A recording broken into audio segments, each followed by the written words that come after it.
Ating basahin ang Roma chapter 2 ulit. Verse 12 hanggang 16. Pakibasa ni RJ. Verse 12 po, ang lahat ng nagkakasala ng hindi saklaw ng kautusan ni Moises ay parurusahan ng hindi batay sa kautusan. At ang lahat ng nagkakasala ng saklaw ng kautusan ay hahatulan batay sa kautusan. Sapagkat hindi ang mga nakikinig sa kautusan, kundi ang tumatalima rito ang pawawalang sala ng Diyos. Kapag ang mga hintil na hindi saklaw ng kautusan ay gumagawa ng ayon sa hinihingi nito sa atas ng kanilang katutubong bait, ito'y nagiging kautusan para sa kanila. Pinakikilala ng kanilang gawang nakasulat sa kanilang mga puso ang hinihingi ng kautusan. Pinatutunayan din ito ng kanilang budhi, sapagkat kung minsan sila'y sinusumbatan at kung minsan na may pinagtatanggol sila ng kanilang isipan. 16. Ayon sa mabuting balita na aking ipinangangaral, mangyayari ito sa araw na ang mga lihim ng tao ay hahatulan ng Diyos sa pamamagitan ni Kristo Jesus. So dito ay pinag-compare ni Pablo yung kalagayan ng mga tao na walang kautusan at ang kalagayan ng mga taong may kautusan patungkol sa kanilang pananagutan sa Diyos. Ang mga hintil ay yung mga gaya natin na hindi Hudyo. Wala tayong kautusan ni Moises. No?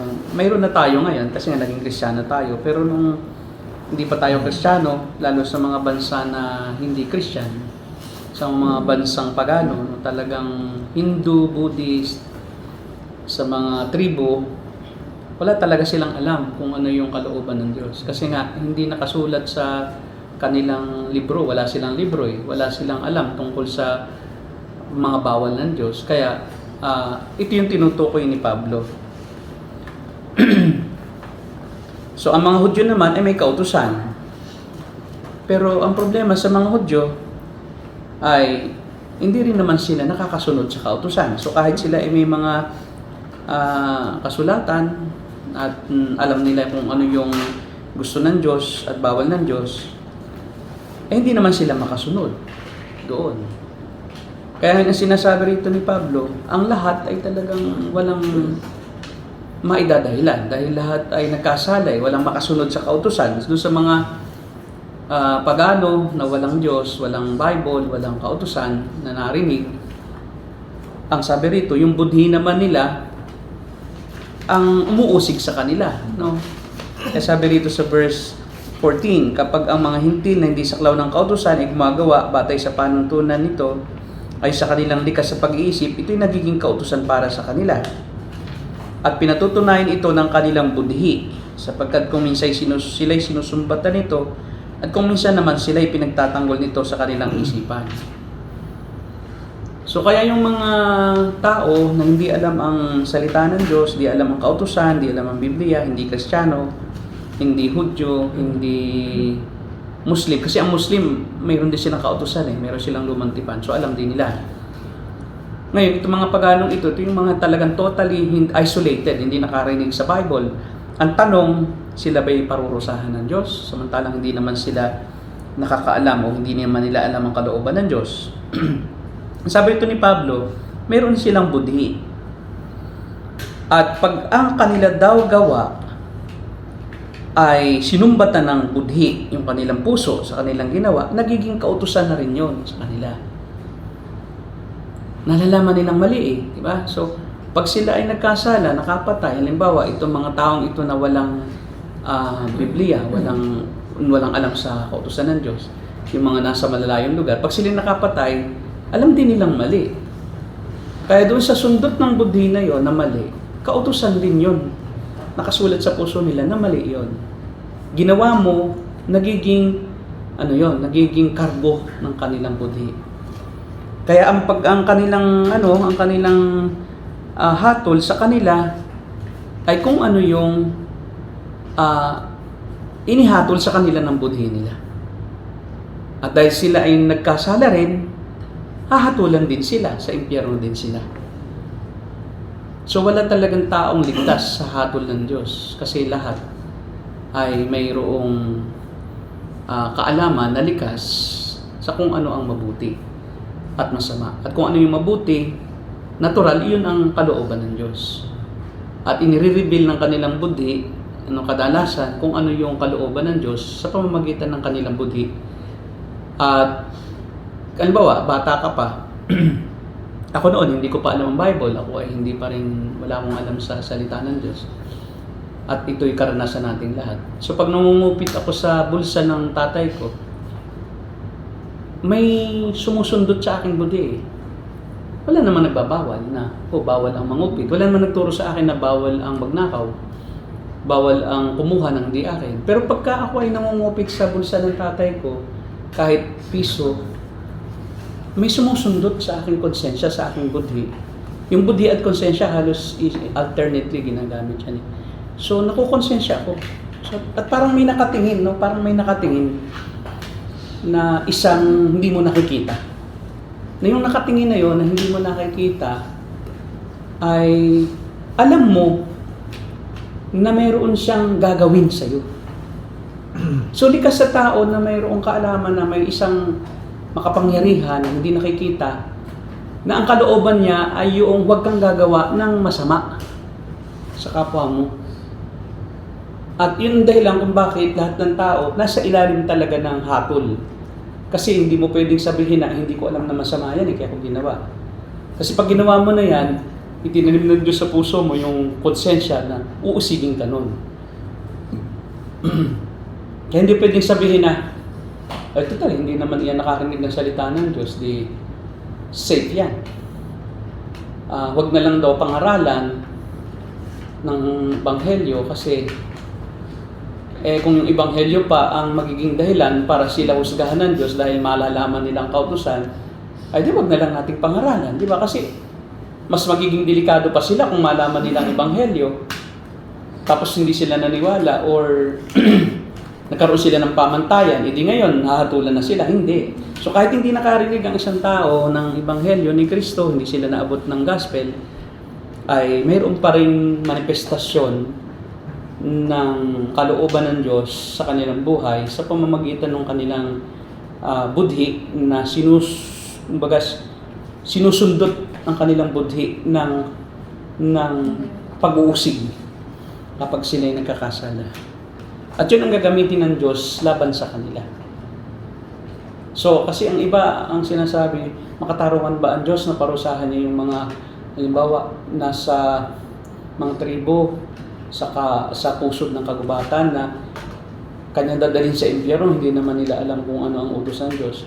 Makatarungan pa rin ang Diyos kasi may budhi at ginagawa pa rin nila yung salungat doon sa kanilang dinidikta ng kanilang budhi. At yun ang problema.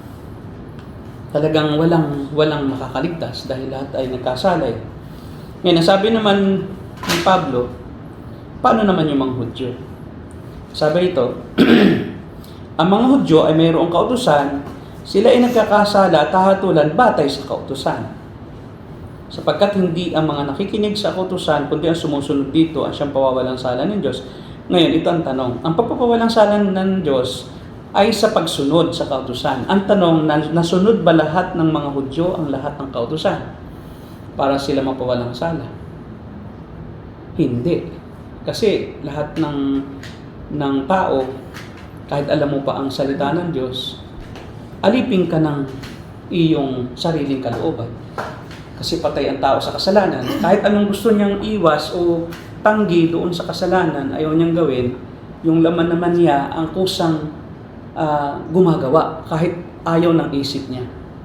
Kasi likas na ang tao, makasalanan. Ngayon, kaya ang sabi rito ni Pablo doon sa introduction, sa chapter 2, verse 1, kaya nga, sino ka ang humahatol sa iba? Wala ka namang maidadahilan. Sapagkat sa paghatol mo sa iba, hinahatulan mo rin ang iyong sarili. Kasi ikaw, tumitingin ka sa iba, hinahatulan mo sila na ganyan yan, makasalanan siya. Nangyayari, sa paghatol mo sa iba, hinahatulan mo rin ang iyong sarili. Dahil yan din namang ginagawa nila, ginagawa mo rin. Diba? Yun ang maling paghatol na hinahatulan mo ang iba, ginagawa mo rin ang ganun. Pwede ka lang humatol kung hindi mo ginagawa ang ganun. Malinis ang paghatol mo. Kasi ikaw, alam mo, malinis ang konsensya mo, hindi mo ginagawa yun. Ngayon, kung hinahatulan mo ang isang tao sa kasalanang ikaw rin naman ay guilty rin, ikaw man, humahatol sa sarili mo. Kasi yung hatol mo sa iba, ikaw din yun eh. So pag sinabi mo, dapat mamatay ito kasi siya ay magnanakaw, ikaw ba hindi nagnakaw? Yun ang problema ngayon. Yung hatol mo sa kanya, dahil nakita mo siya nagnanakaw, yun din ang hatol mo sa sarili mo dahil ikaw magnanakaw din. At yan ang problema ng kautusan. Itinuturo ng kautusan na malinaw kung ano ang kalooban ng Diyos. Kaya alam mo na mali yun. Ang pagkakaiba dun sa hindi niya alam ang salita ng Diyos, budhi lang. Budhi ang umiiral. Ang pinakamalaking problema ng mga Hudyo na may kautusan, tayo rin, mga Kristiyan, may kautusan, lalo nating nauunawa ang mali talaga tayo. Mas malalim ang ating pagiging guilty. Malinaw sa atin. Kaya yun ang problema. Wala talagang karapat-dapat na hindi hahatulan ng Diyos. Nasabi rito, hinahatulan mo ang gumagawa ng mga bagay na ginagawa mo rin. Akala mo ba'y makakaiwas ka sa hatol ng Diyos? Ay yung hinahatulan mo, hindi naman ang gawa mo. So hinahamak mo ang Diyos sapagkat siya napakabait. Yan yun. Kaya yan ang problema. Ngayon, paano hahatulan ang mga walang kautusan? Hahatulan sila ayon sa budhi nila. Ngayon, ang tanong, hindi ka ba guilty? Ayon sa budhi na nagsasabi sa iyo na mali ang iyong ginagawa, guilty ka pa rin. So, impyerno ka pa rin. So, hindi ka saved doon sa wrath ng Diyos. Kahit di mo alam ng malinaw, hindi mo talaga directly na unawaan o walang nakapagpaliwanag sa iyo ng 10 utos ng Diyos, kung anong kalooban ng Diyos, huwag kang papatay. Hindi mo alam yon kasi hindi mo naman narinig sa Bible. Kaya lang naman natin alam kasi may Bible eh. Di ba? Alam natin na ang Diyos, bawal ang sumamba sa Diyos-Diyosan. Kasi nga, nasa Bible eh. O yung mga pagano, hindi naman nila alam eh. Pero kapag sila sumasamba sa mga puno, nagigilty sila. At ako sumasamba rito, hindi naman sa Diyos. Doon pa rin ang hatol ng Diyos sa Kanya pa rin. Kaya ayon sa magandang balitang aking pinangangaral, gayon ang mangyayari sa araw na ang mga lihim ng mga tao ihahatulan ng Diyos sa pamamagitan ni Kristo Jesus.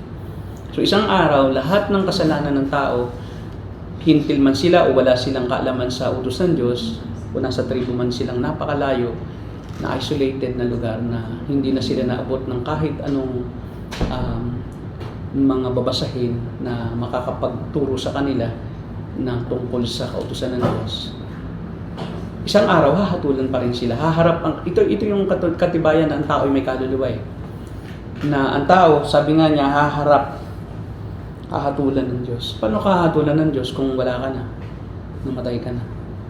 Hindi ka na mahahatulan kasi wala ka na eh.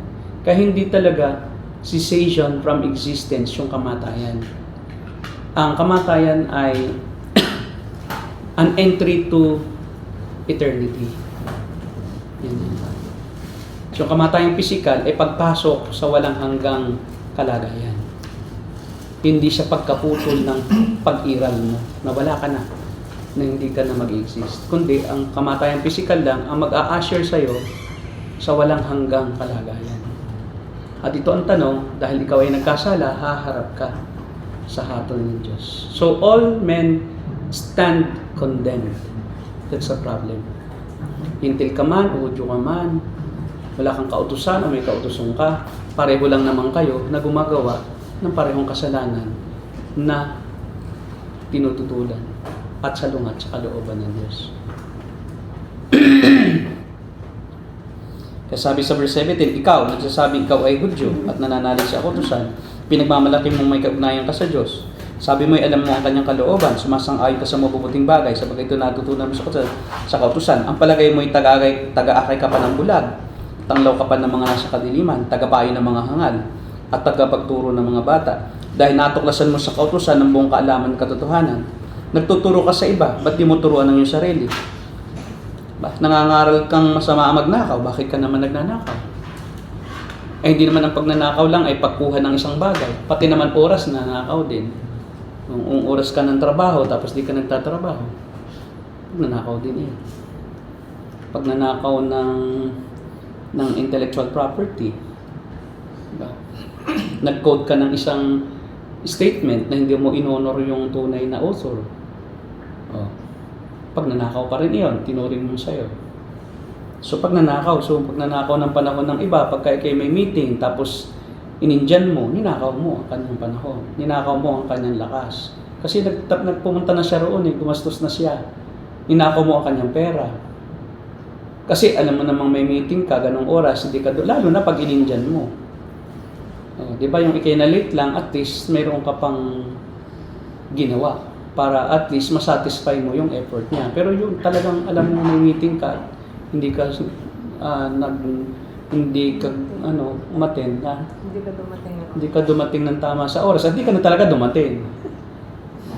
Yung pala mga Indian, gano'n, kaya tawag Indian. Nang-i-Indian daw kasi ang mga Indian eh. Nangangaral ka masama ang sinasabi mo huwag mangangalon niya, bakit ka nangangalon niya? Eh ang pangangalon niya naman, hindi lang naman yung actual na pangangalon niya eh.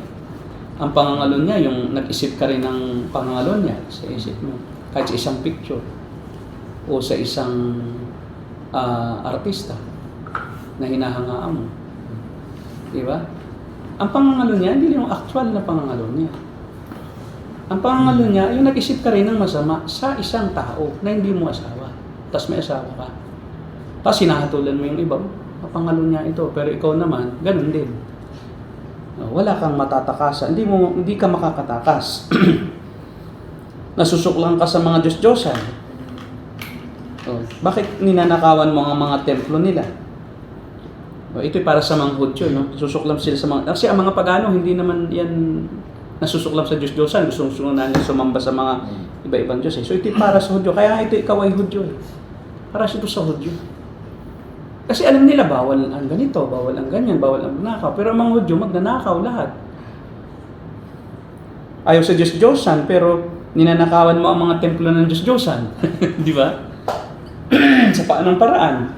Di, ikay nakiki-join ka rin sa mga piyesta-piyestang pagano. Di ba? At yun ay mga inihahain sa kanila, mga Diyos-Diyosan, mga kanilang pinapakain sa inyo. Kinakain mo rin. O talagang mayroong templo ang Diyos-Diyosan, pumupunta ka roon para nakawan yung templo ng kung anong bagay. Sa ganoong paraan. Pinagmamalaki mong saklaw ka ng kautusan, ngunit nilalapastanganan mo naman ang Diyos. Pamagitan ng paglabag mo sa kautusan, ayon sa nasusulat, ang pangalan ng Diyos inilalait ng mga hintil dahil sa inyo. Kaya mga hintil, ayaw ko naman ng palataya sa Diyos kasi kayong may mga Diyos, kanyang kayo eh.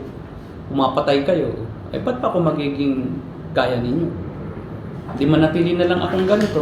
Total, pareho lang naman tayo. Di ba? Bakit pa ako magpapabautismo bilang Hudyo? Nakikita ko yung mga Hudyo, sila naman ang mga masyado ang racist masyado, ayaw makisama sa mga hindi Hudyo. Nilalait ang mga pagano, minamaliit ang mga lahi na hindi Hudyo. Tapos minumura, gamit pa ang pangalan ng Diyos. Bakit pa naman ako magsasapi sa Judaismo kung ganyan din lang naman kayo? Yun ang problema. Kaya yung pagtutuli, para iyan sa mga Hudyo. Kaya sabi dito, mahalaga lamang ang pagiging tuli kung tumutupad ka sa kautusan. So walang saysa yung pagpapatuli mo bilang Hudyo o pagiging miyembro mo ng covenant ng Diyos kay Abraham dahil ikaw ay nagpatuli katibayan na isa kang Hudyo. Lumalabag ka rin naman sa kautusan para ka lang rin hindi tinuli. Kung ang hindi tuli ay gumagawa ng batay sa panuntunan ng kautusan, di ba siya tuturing na tuli? Dito na nagpapahiwatig si Pablo na hindi yung pagtutuli o panlabas na gawa ng kautusan ang kaligtasan. Hindi yung pagiging miyembro ng isang relihiyon ang kaligtasan. Kasi sa chapter 3, doon na niya ipapakita yung pagiging makasalanan ng lahat ng tao na walang sino mang karapat-dapat sa paningin ng Diyos. So binibigyan lang niya dito ng introduction yung kanyang treatise sa chapter 3 later on para walang makatanggi doon sa kanyang katuruan na all have sinned and fall short before the glory. And therefore, no one can be saved by obedience to the law. So wala talaga maliligtas sa pamamagitan ng pagiging mabuting tao sa pagsarili ng kakayahan. Dahil walang mabuti, wala kahit isa. Kahit sino pa. Kahit ikaw pa ang pinakamabuting tao, kahit pa ang pangalan mo si Perfecto, hindi yun perfecto. Perfecto lang pangalan mo. Kahit ipangalan pa sa'yo, Jesus, mumurahin ka pa rin dahil masama ang gawa mo. Pero mo, minumura mo si Jesus, di ba? Pagka Jesus ang pangalan. Kaya binawal sa ibang pamilya yung huwag mo pangalan ang pangalan ni Jesus. Kasi pag nagalit ka dyan, magkakasala ka ng pamumuso. Gagamitin mo sa walang kapuluan eh. Pangalan ni Jesus. Kaya mahirap magpangalan ng Jesus sa anak mo. Talagang pag nag-inis ka Jesus! Kasi wala talagang mabuting tao na hindi nagkakasala. Wala. Kasi sa ganito sa Diyos, ang pamantayan ng Diyos sa pagpapawalang sala, kung gusto mo talagang ituring kang wala kang kasalanan, huwag kang magkasala. Yun lang, nag-iisang pamantayan. Kapag sinabing huwag kang magkasala kahit isa sa buong buhay mo. Kahit isang beses. Kasi kahit ikaw, ang kasalanan mo ay isang beses lang sa buong buhay mo na napaka-imposibleng mangyari, makasalanan ka na. Kasi nagkasala ka na Kasi ang Diyos, perfect. You must be perfect for your God is also perfect. Yun ang pamantayan ng Diyos sa kaligtasan. Siyempre, paano ka maligtas? Kailangan wala kang kasalanan. Kasi perfect ang heaven Ngayon, paano ka dadalhin doon ng Diyos kung hindi ka naman perfect? Pagdating mo doon, polluted na ang heaven. Kaya, hindi na yung heaven pag andun ka na. Kasi walang dadalhin ang Diyos doon na hindi perfect Ito ang malaking problema ng tao. Paano ka puntang heaven? At ito, unti-unting inire-reveal ni Paul yung kaligtasang kaloob ng Diyos sa pamamagitan ni Kristo Jesus. Dito na niya unti-unti yan, i-reveal. Kasi si Pablo ay isang lawyer, no? Kasi si Pablo ang nag-set forth ng mga terminologies, legal terminologies, like justification. And justification is legal term. Pagpapawalang sala. Yung adoption is a legal term. Kayo ay inampun sa pamilya ng Diyos. Yung sanctification, diba? Yung righteousness, lahat yan ay legal term.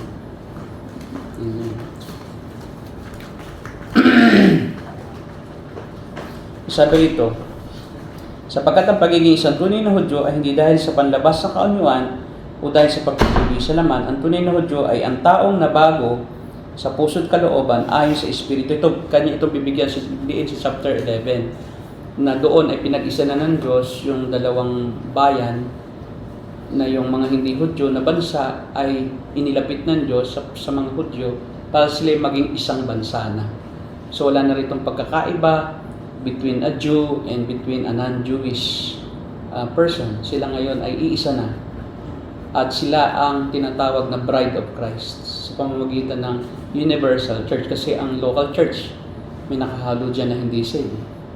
Pero ang sinasabi niyang iglesia, tinutukoy na iglesia sa 11, chapter 11, ay yung universal. Dalawa kasing uri ang church. Isang local, yung may building, may membership, at isang universal. Ito yung membro ng iba-ibang churches, pero ang tingin ng Diyos, kasama sila sa isang church ni Jesus Christ. Kahit pa anong kaniyang denomination. Ito yung mga taong tinubos ni Jesus. Walang nakakasingit doon na hindi saved. Kilala sila ng Diyos, kung sino man sila, saan man silang sekta ng Kristyanismo kasapi. O kahit di man sila kasapi ng isang iglesia, pero wala kasi silang chance para makasapi. Pero sila sumasampalataya na may tagapagligtas sila, hindi sila nananalig sa kanilang sarili kagagawan o sa kanilang sariling katuwiran. At ipinaalam sa kanila ng Diyos sa pamamagitan ng kanilang mga narinig na mga salita rin ng Diyos na nagpalipat-lipat na sa kultura. Kasi salita ng Diyos ay hindi yung nakasulat. Ang salita ng Diyos ay yung ding sinabi ng Diyos nung unang panahon kay Adan. Hindi naman wala silang Bible pero naisalin yun. Yung sinabi na yun ni Adan at mga kwento tungkol kay Noe, nagpasalin-salin sa kultura nila na mayroong Diyos na Yahweh na walang hanggan. Na yun yung nangako kay Adan at Eva na may lalabas na isang binhi mula sa babae na dudurog sa gawa ng ahas na nagre-represent sa Diablo. So pagka dumating na yon, sabi ng kasabihan ay tayo daw ay maliligtas. So pag sila sumampalataya doon sa katotohanan yun na nagpalipat-lipat na sa kultura, pero hindi written sa kanila kasi wala silang written Bible eh. Yung kanilang mga ay narinig sa mga magulang na ang yun pa rin ay salita ng Diyos na gagamitin ng banal na espiritu para sila i-born again, para sila makaunawa. Kaya kahit sa mga nung unang panahon, kahit sa mga lugar na hindi naman naabot ng Bible, magtataka ka na mayroon silang pagsambang pareho din ng mga Hudyo. Para din silang Hudyo pagsambang sa China, noon sa Africa. So kahit wala pa si Jesus Christ, mayroon ng mga sumasamba sa paraang gaya ng paraan ng pagsamba ni Abraham. Wala silang rebulto, tapos may altar sila, tulad sa China. Ang tawag nila sa Diyos na sinasamba nila, may isang tribo doon na ang tawag nila ay ang Diyos ng kalangitan. God of the heavens. At yung Diyos ng kalangitan na yon sa isang kultura sa China, hinahandugan din nila ng mga hayop na sinusunog. Gaya ng kay Abraham na ginagawa, na naghahandog siya ng hayop. Tapos wala talagang ribulto. Tapos God of the heavens, yun ang tawag nila. So kasi, ibig sabihin, may mga tao na narinig yung pagsamba na iyon sa Old Testament, nagpagala-gala sila, na-retain yun. Yung truths na yun. Tapos pagdating nila sa kanilang lugar, nag-settle na sila roon, hindi nalagot yung ganung paniniwala na ang Diyos walang ribulto yan. Ang Diyos ay yung hindi nakikita. The invisible God. At yun yung tinutukoy ni Pablo once siya pumunta sa Atenas, di ba? Tapos nakita niya na ang lahat ng mga bahay, mayroong may Diyos-Diyosan. May altar, tapos may ribulto ng kung ano. Kay Asherah, kay Baal.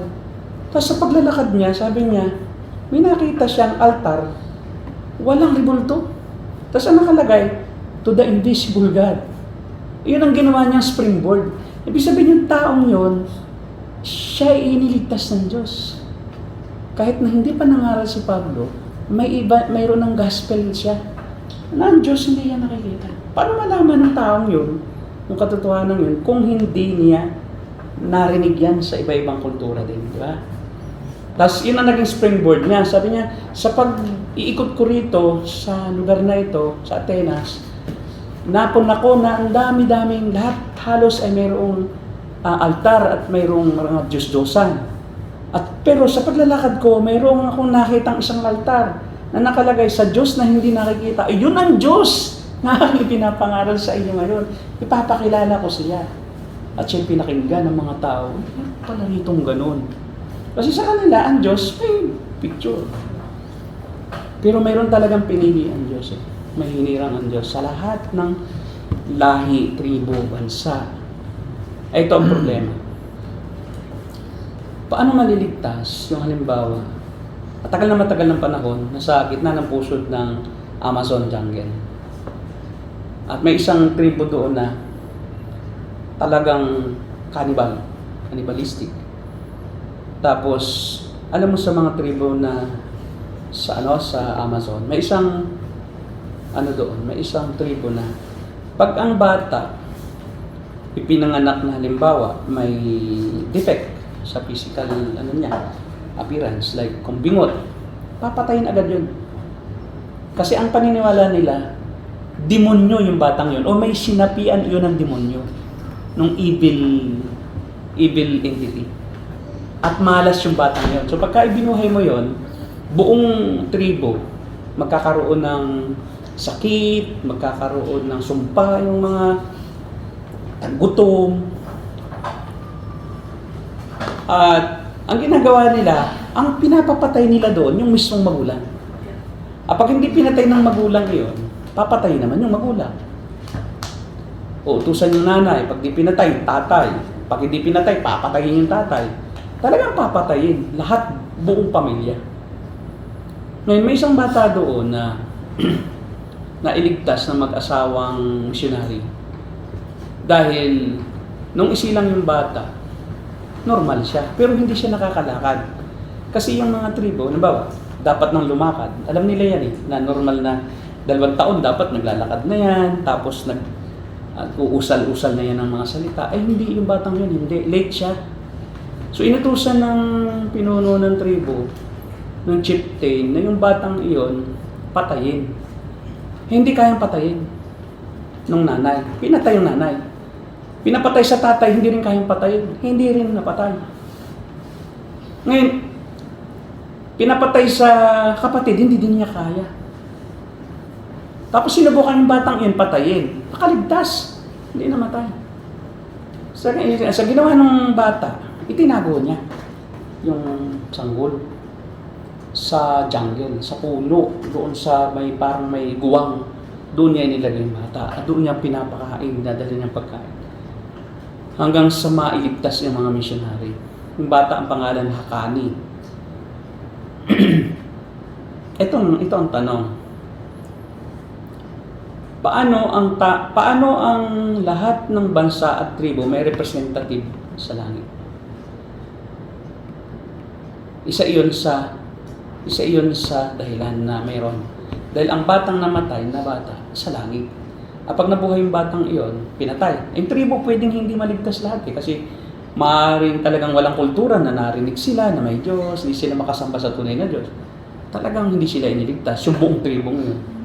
Pero yung bata doong nangangamatay, yun yung membro ng yung covenant family na sila'y nasa langit din.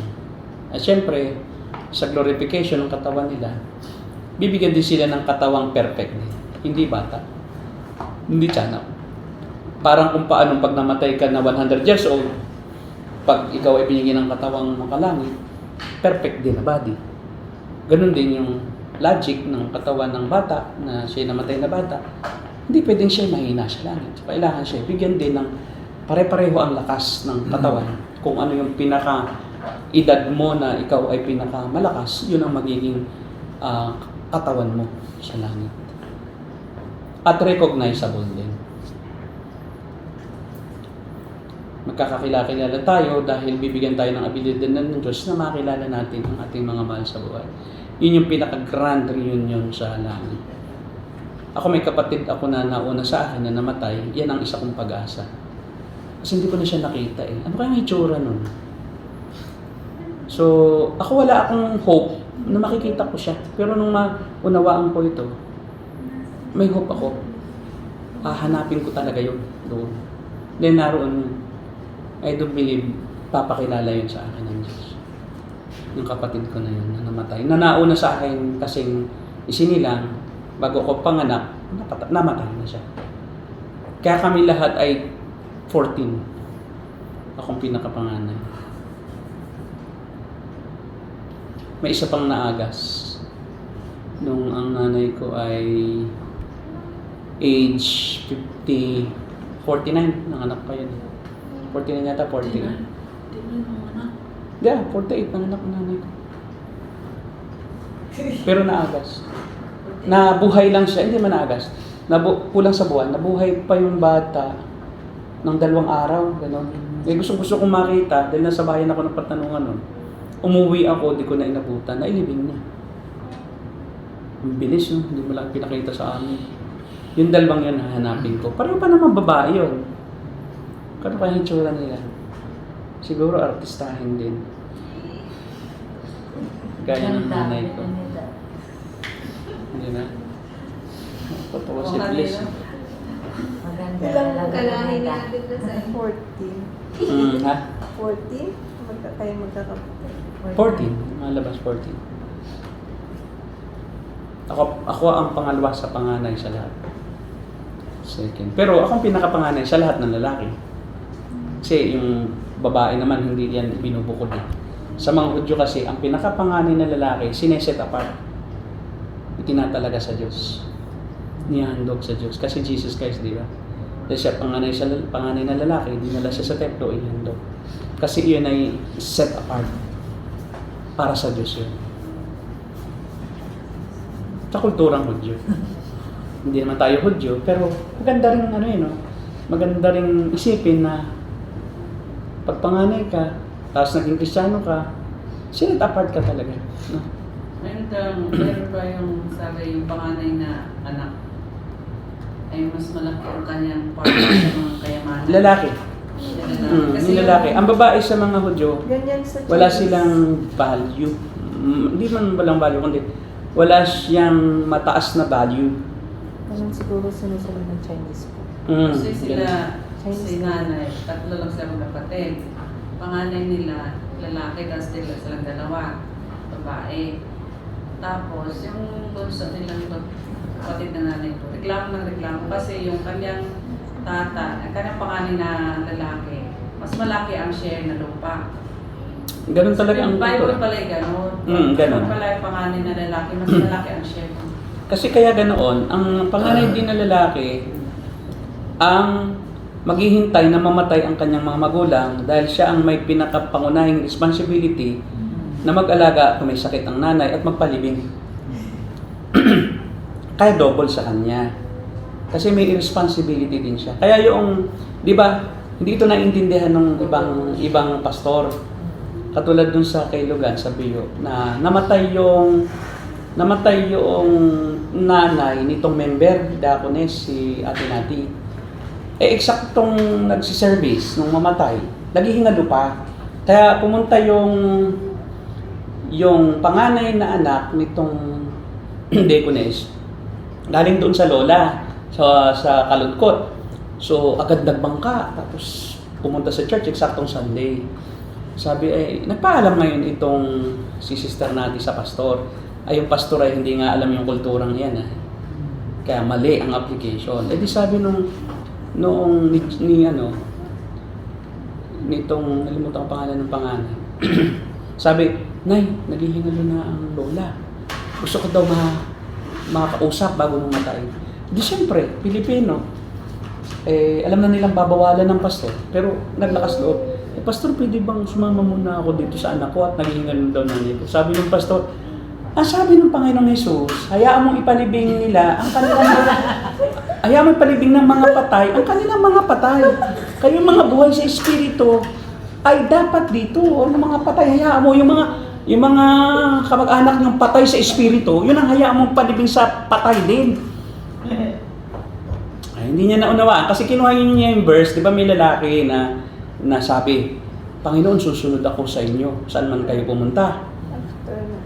Ngayon sabi na sige, kung sumunod ka sa akin. Iwanan mo ang lahat at sumunod ka sa akin. Sabi niya, pabayaan po munang ipalibing ko ang aking ama at ina, ang aking magulang. Sabi niya, bago ako sumunod. Sabi ng Panginoon, hayaan mong ipalibing ng mga patay ang kanilang mga patay. Hindi, panganay na lalaki yun. So, ibig sabihin itong panganay na lalaki, hayaan niyo pong hintayin ko muna ayon sa kultura, di ba na? Ako ang hinihintay, dapat ako ang may obligasyong magpalibing. So, bago ako susunod sa inyo, hintayin ko muna ang nanay at tatay ko na mga magulang kong mamatay. Para ipapalibing ko pa siya di ba? Kasi ako ang may obligasyon. Sabi ng Panginoon, hayaan mong ilibing ng mga patay ang kanilang kapapatay. Hindi papatay. Panganay iyon. Kasi ganito logic, ang Panginoong Jesus ba hindi papayagan yung kung noon ay patay na iyon? Sobrang namang ngayon palibang mo na, di ba? Sumunod ka. Hindi mo pa pwedeng agad-agad isang oras lang, kasi doon isang araw lang napatay, papalibing na Isang araw lang, tapos nagalit ang Panginoong Jesus na nag-ano pa siya, nagkondisyon nung napakabigat, no? Kaya mo palibing na, parang ignore mo yung pamilya mo, hindi ganun. Sabay pang namatay yung magulang. Sabay pang namatay, grabe naman, di ba? Pagpalagay ng namatay yung isa, ay 10 taon pa bago mamatay yung isa, hintayin mo pa. So, yung lack of, yun nga, theological background, yung, kasi meron tayo, kaya may mga, tinitingnan ko yung mga libro kompleto tayo. Meron tayong mga tinatawag na mga cultural background ng mga Jews. Meron tayong tinatawag na yung dictionary ng mga terms, yung meaning of the terms na ginagamit sa Jewish culture. Kasi kailangan maunawa mo yun. Before na babasahin mo lang, tapos ituro mo na, ay mali ang application mo kasi mali ang pangunawa mo. Kasi wrong application results, wrong interpretation results to wrong application. Tulad yung tithes. Pag di ka nag-tithes, susumpain ka, hindi niya pagpapalain ng bayan. Ito yung sabi ni sa akin kaya naman ang mga Pilipino, kaya naghihirap ang Pilipinas, hindi dahil yan sa mga corrupt na mga government officials, hindi yan, kundi dahil yan sa mga Kristiyanong hindi nagtatides. Galing yun sa interpretation ng mali ng Malakay, chapter 3, na kaya hindi pinagpapala ang bayan ay dahil sa mga hindi nagbibigay ng ikapo. Hindi yung para sa Kristiyano ang ikapo. Ang ikapo ay para sa mga Levita, sa mga saserdote, sa mga punong saserdote, at sa mga katulong sa templo, sa lahi ni Levi. Bakit? Noong ang Israel ay masakop ang Kanaan bago nila yung gawing bansa nila at kanilang lamnan ng kanilang mga mamamayan. Hindi binigyan ng Diyos ng kaparte si Levi, yung tribe ni Levi. Kasi itinilaga sila para sila yung mga siwa sa paghahandog sa templo. Kasi ang paghahandog sa templo o sa tabernakulo muna, bago naging templo, ay matrabaho. Kasi ang lahat ng mga Israelita, ba ako, nagkasala ako, buhat ako sa lahi ni Dan, nagkasala ako. Biro mo isa-isa yan, pupunta ako sa templo. Tapos pupunta ako sa sacerdote at sasabihin ko kasalanan ko na ako'y nakapatay. May dala ako na toro kordero o kambing na papatayin iyon para sa aking kasalanan. Ay ilang kada ang libo yan araw-araw pumupunta rin sa templo. Kasi milyon sila Ay sino mag-aasikaso? So buong lahi, yung isang lahi, lahat ng buong lahi yun ni Levi, silang itinilaga para mag-entertain doon sa paghahandog. Hindi naman yan 5 lang na tao, hindi 10,000 yan sa isang buwan. 5,000 katao pupunta roon. Ay gano'ng karami yung magpapatay, maglilinis, maglalaban ng mga damit ng saserdote. So, kaya hindi binigyan ng mana si Levi. Ngayon, hindi siyempre nawala ng isang lahi na papartihan, binobli yung mga anak ni Jose, si Eleazar at saka si Ephraim. Anak yan ni Jose. Kasi si Jose, ang dahilan kaya naging bansa sila sa Egypto. Dahil si Jose naging gobernador So ang ginawa nila, pinartihan nila double portion kay Joseph. So 12 pa rin yung tribes. But not sons of Jacob yung dalawa. They are sons of Joseph. Yung kay Joseph, ipinasa sa 2 anak. Kay Joseph pa rin, pero sa 2 anak. Double portion. Kasi parang siya ang naging panganay sa magkakapatid during that time. Dahil siya ang nag-save sa kanyang family. Si Levi wala. Kaya, sabi ng Diyos sa 11 tribes, magbigay kayo ng ikapo dahil yan ang kakainin nila. Dahil wala naman silang trabahong iba Hindi sila pwedeng magtanim. Hindi sila pwedeng magbabuya. Bawal ang baboy doon. Maghayupan. Diba? Bawal sila magpastol. Kasi sila ang gagawa doon. Anong kakainin nila? That's the history of tithing. Yan ay buwis na pangrelihiyon. Para itong mga Levites, may kakainin sila. Bukod doon sa nagdala ka ng hayop, mayroong kaparte sila sa hayop na iahandog. May parte sila na yun ay para sa kanilang pagkain. At saka ang tithes noon, hindi naman pera. Kasi nga pagkain. Kasi kakainin nila yun. Ang unang handog, yung harvest, pag nag-harvest ka, unang harvest mo, yung first fruits, lahat sa Diyos yun. Ikalawang harvest, yun, 10% na lang ang kubibigay mo. Lahat ng na-harvest mo, kung may 10 kang buwig na saging, O may 12, tama. May 10 buwig para sa Diyos. At tapat sila. Kaya, duro mo naman, dami-daming dinadala roon. Talagang mabubuhay din ang buong tribo ni Levi. At yan ay daang libo rin kakain. Nung mawala na ang tribe ni Levi, nawala na ang templo, wala na ang tithes, walang purpose for the tithing. That's under Old Testament. Ngayon, sa New Testament, ayon sa puso na. Ayon sa ipinasya ng puso, maluwag sa loob, at may kagalakang ibinibigay. Magbibigay ka rin lang ang sama ng loob mo, huwag mo nang ibigay, hindi ka dapat sa Diyos yun. Ay, kung ako'y masaya, binibigay ko 30%. Oh. Ay, kung yun ang kasayahan ko, hindi ako masaya sa 10%. O, di ibigay mo. Kung gusto mo, 100% eh. Oh, masaya ka doon eh, di ba? Wala na ngayong presyo. Wala na. Ang presyo dito sa puso, ano yung masaya kang ibigay? Ay, yung iba talagang, pero mo, tatakdaan pa ng ibang pastor, mga estudyante pa naman sa G12. Yung baon mo, ibibigay mo 10%. Binigyan ka na nga lang 10 piso. Grabe, yung piso, bawasan mo pa. Ay, pang ano mo na yun pang masahe. Wala lakad ka na. Ang grabe, walang kahabag-habag itong mga pastor. Ay, yung nanay, nag-text na di ba? Bago binigyan ng pabaon ng anak. Income ng family. Ba't hindi ba nila kinukwenta yun? Sobra na. Si nanay at tatay, nag-text yung 20% na. Kasi si tatay, bago ibigay kay nanay, bawasan ng 10%. Pagdating kay nanay yung natanggap niya, binawasan ng 10%, 20% na. Yung anak kinulang pa, 30%. Hindi 10% ang nagaganap, kapatid. Kasi yun ang income ay tapat at tinihingan lahat Lahat daw ng income, basta lumapat daw sa iyong kamay. Ay, di lumapat sa kamay ni tatay, ay faithful.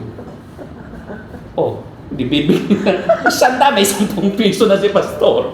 Binigay kay asawa. Ay, di 90 pesos na lang. Bigay ng 9. Binigay si anak ng 10 piso. Yung piso, ay grabe. 20+%. At ginigilty yun. Ginigilty. Pag hindi kayo nagbigay sa inyong pastor, diba? Pagpalain nyo ang pastor nyo, mayroon tahasan nag-preach talaga noon, G12. Talagang susertehin kayo, may certify. Sana na may certify. Pag di kayo nagbigay, mamalas. Kaya inyong bigyan ng pastor nyo, ay siya yung pastor. Grabe, walang iya. Kapal moks, no? Sabi ni Valiano, your pastor, your items are good, but your pastor needs cash. Your gifts are good, but your pastor needs cash because it is the measure of your love for your pastor. Galing. Buhay pa ba yun? Malapit na. Mabuhay ng magpakailanman sa hindi ko alam kung saan siya pupunta. Kasi paano siya maligtas? Tama, paano ka maliligtas? Ang iyong focus ng iyong pangangaral ay pera.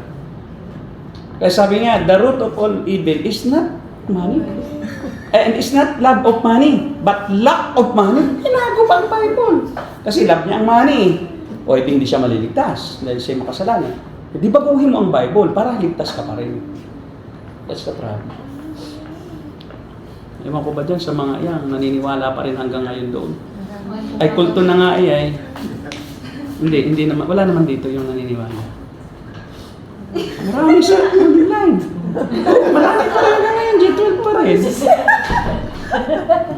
Talagang hindi pa rin umaalis. Kapit to ko sila roon kasi tinatakot, susumpain kayo ng Diyos. Kaya, ilang years? 5 years from now, wala ka pang kotse, nakita ka namin sa kalsada. Pinag-pray kita, palain ka. Pagpalain kita, pinag-pray kita. After 5 years, wala ka pa rin kotse, nakita namin, sasagasaan ka namin. Sabi ng mga membro, amen. Sagasaan na nga siya, amen. Siya din yata nagsunog ng matos, di ba? Siya rin yung nagpa-epal.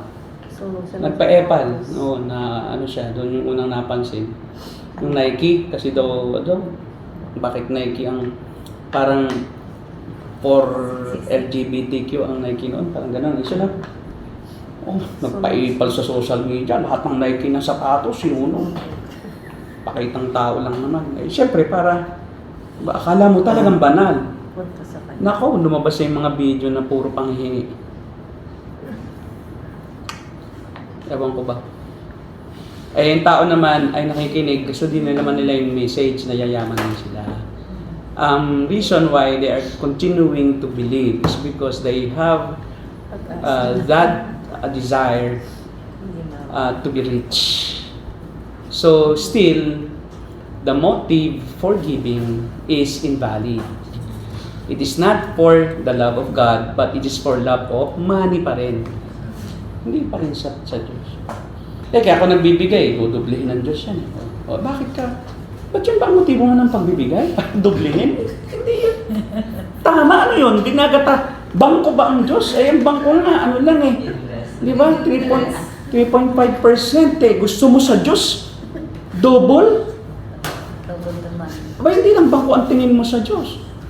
Parang ang Diyos sa'yo is, parang ikaw ay ginagawa mo ang Diyos na aping-api at ikaw yung nagpapa 5-6 sa Diyos.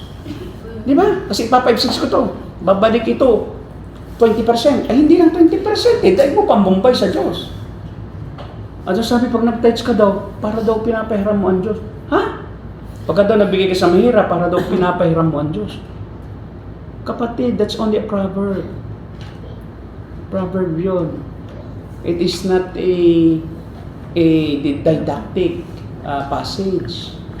Hindi yan passage na mula sa katuruan na doktrinal, hindi. That's an observation from nature, from everyday happenings in the world, sa mga kalakaran sa mundo. That's a problem. May tanong kayo dyan. So, chapter 3 na tayo. Next.